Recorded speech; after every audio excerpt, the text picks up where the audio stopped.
Sebentar, apakah Raffi Ahmad akan jadi menteri? Menterinya Pak Prabowo nanti.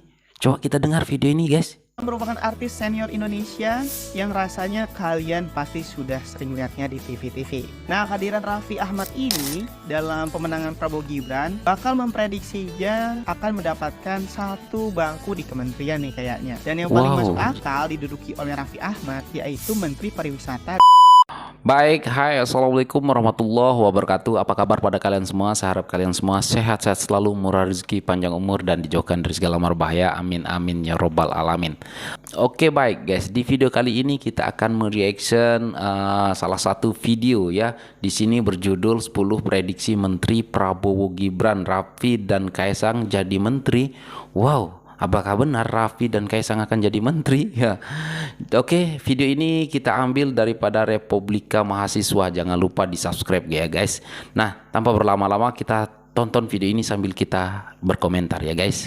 Pemilu Presiden 2024 udah selesai aja nih. Ya kalian tahu kan, mulai dari ketua partai, profesor, gubernur, menteri, artis hingga konglomerat turut bergabung dalam tim pemenangan Prabowo Gibran. Nah, jikalau sudah resmi dilantik dan menjadi Presiden Indonesia 2024-2029, siapa ya kira-kira nama yang akan digadang-gadang menjadi menteri pengisi kabinet siapa mereka? Ya? Nah, pasti semua penasaran kan? Nah, berikut ini ada 10 prediksi susunan menteri kabinet Prabowo Gibran. Nah, coba kalian tebak dulu kira-kira siapa. Dan jangan lupa untuk like dan subscribe dulu channel Republika Mahasiswa ya. Yo, jangan lupa subscribe ya guys. Yang pertama ada Kaisang Pangarep. Nama pertama yang diprediksi masuk dalam jajaran kabinet menteri ada Kaisang Pangarep yang merupakan adik kandung Gibran dan salah satu anak bungsu Joko Widodo. Kaisang memiliki kontribusi dalam kemenangan Prabowo Gibran juga cukup besar. Terbilang ia juga merupakan ketua Partai Solidaritas Indonesia atau PSI saat ini. Kaisang dipandang cocok untuk mengisi kursi Menpora atau Menteri Pemuda dan Olahraga. Di usianya yang baru 29 tahun, meski terbilang masih muda, ia sudah dipercaya loh untuk menjadi pemilik dan direktur utama dari klub sepak bola Persis Solo. Pandangan inilah dinilai Kaisang memiliki pengalaman di bidang keolahragaan yang bisa membawa perubahan baik ke depannya. Selain itu, Kaisang juga seorang YouTuber dan pengusaha yang cukup sukses sehingga memiliki pijakan yang kuat dan cakap dalam bidang kepemudaan untuk kemajuan Indonesia ke depannya. Tapi gimana nih buat kalian? Kedua, ada AHY atau Agus Murti Yudhoyono. Nah, AHY yang saat ini berusia 45 tahun diprediksi bakal mengisi kursi sebagai Menhan nih atau Menteri Pertahanan. Rasional karena background AHY yang sebelum masuk dalam dunia politik Indonesia, ia merupakan seorang prajurit TNI. AHY berkarir selama 16 tahun di TNI dengan pangkat terakhirnya yaitu mayor. Nah, sebelum melepas jabatan militernya pada September 2016 silam, AHY pun sempat ditunjuk memimpin menjadi salah satu pengamanan ibu kota sebagai Komandan Batalion Infanteri Mekanis 203 Garing Arya Kemuni. Lalu setelah dianggap pensiun dini di militernya, AHY pun menjadi calon gubernur DKI Jakarta pada tahun 2017. Tapi sayangnya ia belum terpilih dan kalah dengan pasangan Ahok dan pasangan Anies pada kala itu. Meskipun begitu, AHY akhirnya memimpin Partai Demokrat sebagai ketua umumnya dan berkontribusi besar nih di pemilu 2024 untuk kemenangan Prabowo Gibran. Nah, gimana nih menurut kalian? AHY cocok gak nih mengisi kursi Menhan kita? Iya, cocok. Ada Ridwan Kamil. Pak Ridwan ya. Untuk diprediksi menjadi menteri itu ada Ridwan Kamil, mantan gubernur Jawa Barat yang juga dikenal dengan sebutan Kang Emil ketika ia menjadi wali kota Bandung. Jika dilihat-lihat, Ridwan Kamil ini berpeluang besar loh mengisi kursi menteri PUPR atau pekerjaan umum dan perumahan rakyat. Dilihat berdasarkan latar belakang beliau yang pernah menjabat sebagai wali kota Bandung, lalu melanjutkan menjadi gubernur Jawa Barat di periode 2018-2023 lalu. Ridwan Kamil dipandang telah berhasil selama ini melakukan banyak pembangunan dan pemerataan infrastruktur di wilayah yang pernah ia pimpin. Terlebih lagi, Kang Emil ini kita ketahui bersama memiliki latar belakang background pendidikan yang selaras ya dengan bidang tersebut, yaitu seorang arsitek yang handal. Jadi kayaknya cocok banget nih Kang Emil memimpin Kementerian PUPR ini. Saya setuju ya guys. Dalam segi pembangunan dan infrastruktur. Tapi gimana menurut kalian? 4. Ada Yusril Iza Mahendra. Selanjutnya ada Yusril nama ya. Prof. Yusril nih, yang diprediksi bakal mengisi kursi Menteri Koordinator Bidang Politik, Hukum, dan Keamanan atau Menko Polhukam. Politisi sekaligus akademisi 60 tahun ini dianggap pas mengisi kursi tersebut. Sepertinya tidak ada nih yang meragukan kualitas Yusril di jagat politik Indonesia, terutama di bidang hukum. Apalagi pengalamannya yang cukup panjang dari era Orde Baru hingga sekarang. Beliau juga merupakan ketua umum dari Partai Bulan Bintang yang ikut mengusung pemenangan Prabowo Gibran di pemilu 2004. Jadi rekam jejak karir beliau itu rasanya sudah cukup mumpuni di bidang hukum ketatanegaraan melihat background pendidikan beliau juga. Jadi gimana nih dari rekam jejak beliau ini? Kira-kira Prof. Yusril cocok gak menjabat sebagai Menko Polhukam kita yang baru? 5. Erlangga Hartarto. Berikut ada nama Erlangga Hartarto. Ketum Partai Golkar ini dianggap bakal berlanjut nih dipercaya menjadi Menteri Koordinator Bidang Perekonomian. Yang dimana sebelumnya di Kabinet Joko Widodo ia pun menjabat di posisi tersebut. Nah, politisi berusia 62 tahun ini dirasa sudah banyak tahu seluk-beluk kementerian ini dalam membina, mengkoordinasi, dan sinkronisasi penyiapan dan penyusunan kebijakan serta pelaksanaan di bidang perekonomian. So, jadinya hal-hal yang menyangkut bidang perekonomian kayaknya udah dikuasai lah sama beliau ini, tanpa perlu meraba-raba dan memulainya lagi dari awal. Ya, melihat juga dari partainya, Partai Golkar, yang berkontribusi besar juga dalam mengusung Prabowo Gibran menjadi pemenang di pemilu 2004. Gimana menurut kalian? Apakah tetap Erlangga Hartarto atau mungkin bisa diganti dengan nama baru nih di bidang Menteri Perekonomian kita? Aku rasa berlanjut. Ada Raffi Ahmad. Nama yang satu ini udah pasti kalian semua kenal ya guys.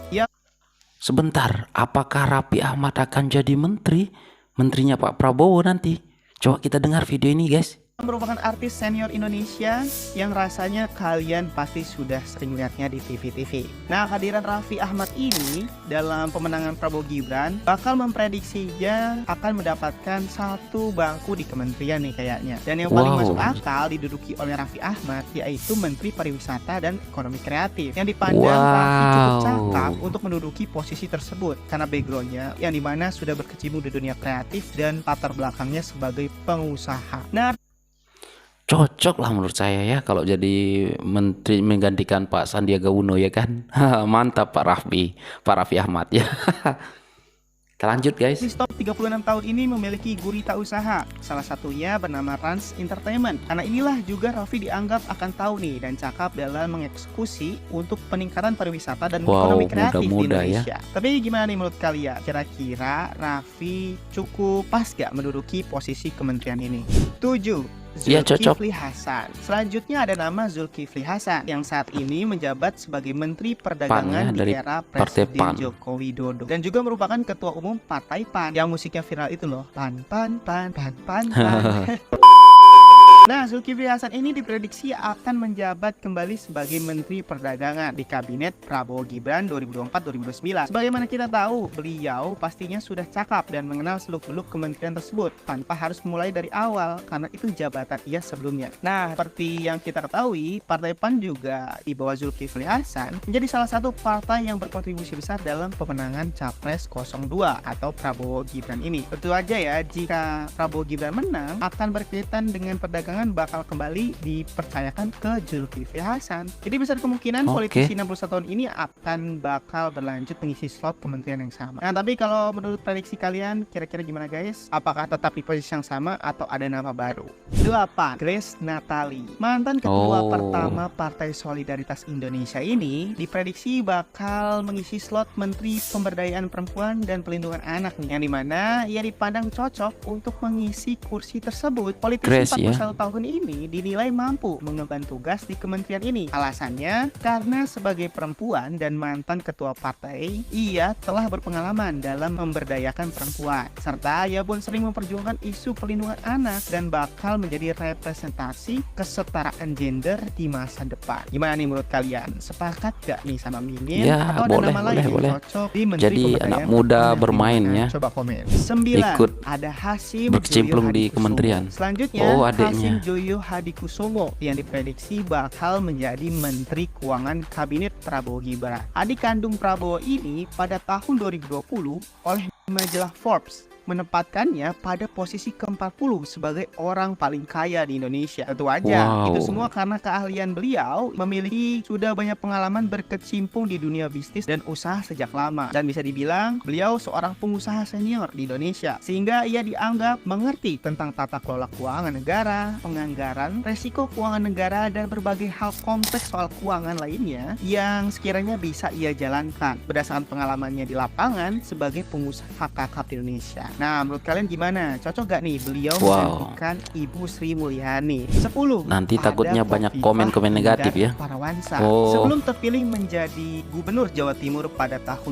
2014-2018, politisi 58 tahun ini telah dipercaya menjadi Menteri Sosial Republik Indonesia di era pertama Presiden Joko Widodo. Bantuan Program Keluarga Harapan atau PKH adalah programnya yang kala itu menjabat di Kemensos yang dianggap peduli dengan rakyat kecil. Nah, jika ia tidak maju lagi di Pilkada Gubernur Jawa Timur pada 2024 nanti, besar kemungkinan Ibu Khofifah yang sudah pernah menjadi Menteri Sosial ini akan dipercaya kembali nih di pemerintahan Kabinet Prabowo Gibran. Tapi gimana nih menurut kalian? Dilihatkan Ibu Khofifah Oke, ini tidak baik. terlalu mencolok ya, sepertinya membantu dan mendukung kemenangan Prabowo Gibran di pemilu 2024. Nah, jadi itulah beberapa prediksi bakal calon menteri di Kabinet Prabowo Gibran. Gimana menurut pandangan dan pendapat kalian nih tentang prediksi nama-nama ini? Apa sekiranya udah pas atau mungkin kalian punya nama-nama lain yang lebih cocok? Nah, tulis aja deh tanggapan dan pandangan kalian di kolom komentar ya. Siapa tahu video ini ditonton dan bisa jadi referensi juga nih oleh Bapak Prabowo dan Pak Gibran dalam menentukan menteri-menterinya.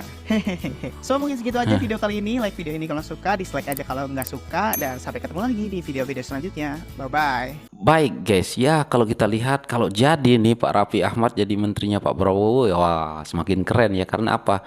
Anak muda semakin dijak untuk membangun negara ini ya kan, seperti Grace itu kan anak muda juga ya kan.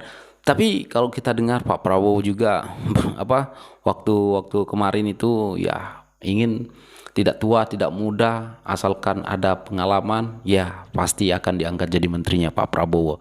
Tetapi kalau untuk adiknya Pak Prabowo untuk menjadi Menteri Keuangan Negara, takutnya nanti mereka yang tidak suka itu menganggap Menteri Keuangan aja adiknya kan nanti senang ngambil uang lah apalah, pastilah ada komentar-komentar yang kayak gitu ya kan. Tetapi ya begitulah ya guys. Ini masih prediksi aja ya guys. Tetapi kita nggak tahu lah nanti ya. Tetapi aku rasa adalah di sini banyak yang terlibat ya kan. Oke guys, mungkin itu saja untuk video kali ini. Coba kalian komen apa yang harus kalian komen juga di bawah, yang mana aja yang kalian tidak kurang pas lah ataupun kurang suka ya jadi menterinya Pak Prabowo. Coba letak pendapat Anda di dalam kolom komentar ya guys. Dan oke, sekian, terima kasih. Assalamualaikum warahmatullahi wabarakatuh. Bye.